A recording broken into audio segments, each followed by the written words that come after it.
একটি সফল ডাকসুর প্রত্যাশা থেকে, একটি সুন্দর বিশ্ববিদ্যালয়ের প্রত্যাশা থেকে আপনারাও আমাদের এই শপথের অংশীদার হবেন এবং আমাদের প্যানেলের প্রতিটি প্রার্থীকে আপনার মূল্যবান ভোট দিয়ে জয়যুক্ত করবেন।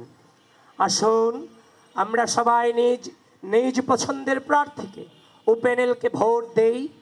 আমরা সবাই মিলে কাঁধে কাঁধ মিলিয়ে গণ অভ্যুত্থানের আকাঙ্ক্ষাকে ধারণ করি, গণ অভ্যুত্থানের আকাঙ্ক্ষাকে ধারণ করি গড়ে তুলি একটি সাম্য, মানবিক মর্যাদা ও শিক্ষার্থী বান্ধব ঢাকা বিশ্ববিদ্যালয়। ধন্যবাদ সবাইকে। শেষ করে তারা সবার সাথে সেলফি বদ্ধ হচ্ছিল।